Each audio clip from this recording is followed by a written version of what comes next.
আমার পরের ছবি হোক কলরব, যেটা 23শে জানুয়ারি 2026-এ রিলিজ করবে, তার প্রোটাগনিস্ট যেটা অপু দা অর্থাৎ শাশ্বত চট্টোপাধ্যায় মানে প্লে করছে, ওই চরিত্রটার নাম হচ্ছে ক্ষুদিরাম চাকি, যে বেসিক্যালি একজন পুলিশ অফিসার। সো একটা টিজার রিলিজ করেছে, সেই টিজারের মধ্যে একটা ডায়লগ আছে, আমি ঝুলি না ঝোলাই। তো আমার নাম ক্ষুদিরাম চাকি, আমি ঝুলি না ঝোলাই। তো সেটা নিয়েই মেনলি বিতর্কটা শুরু হয়েছে, বা সেটা নিয়েই মানুষের মধ্যে শুরু হয়েছে যে আমি হয়তো ক্ষুদিরাম বোস বা প্রফুল্ল চাকিকে কোনোভাবে ডিমিন করতে চেয়েছি।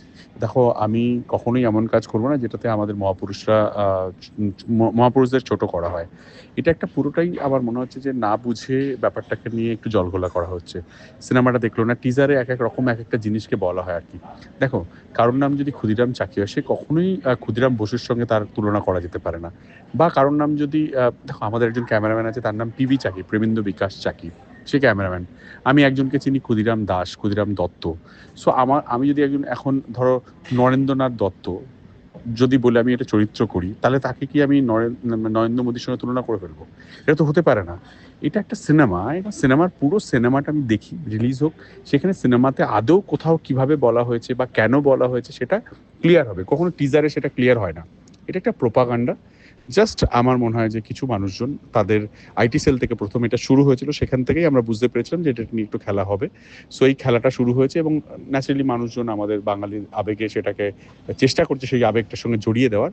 বিশ্বাস করো, এখানে কোনো মহাপুরুষ বা কাউকে ছোট করা হয়নি। কোনো রকম মাথায় এটা রেখেও ক্যারেক্টারটাকে তৈরি করা হয়নি। হতেই পারে না আর কি। ক্ষুদিরাম বোস, প্রফুল্ল চাকি, তাদের তাদের ভাবতেই পারছি না ব্যাপারটাকে। এটা একটা চরিত্র, এটা একটা সিম্পল একটা চরিত্র যে পুলিশ অফিসার, সে একটু রাউডি ভাবে কথা বলে এবং তার অ্যাপ্রোচ কেন এই কথাটা বলেছে সেটাও সিনেমাটা না দেখলে বোঝা যাবে না। সো এইটাই হচ্ছে ব্যাপার। আমি বলছি, যদি কারোর মনে হয় যে যদি কোনো বিশেষ ব্যক্তির একটা কমিটি করে আমার সিনেমা দেখুক, দেখে নিয়ে বলুক, আমি এইটুকুনিও অ্যালাউ করছি যে দেখে নিয়ে মনে করে যদি যে আমার সিনেমাতে এরকম কোনো বাজেভাবে কিছু করা হয়েছে, দেখো এখনো সেন্সার হয়নি, সেন্সার বোর্ডে যাবে, নিশ্চয়ই সেন্সার বোর্ড এটাকে ছেড়ে দেবে না অত সহজে। সো এটা কিছু না, এটা একটা প্রোপাগান্ডা। কিছু লোকজন হঠাৎ করে এটা হাওয়া তুলে দিয়ে সেই হাওয়াতে সবাইকে ভাসিয়ে দিচ্ছে। এর সঙ্গে আমাদের কোনো মহাপুরুষ ক্ষুদিরাম বসু বা প্রফুল্ল চাকি বা কাউকে কোনো রকম ছোট করা হয়নি, ট্রাস্ট মি।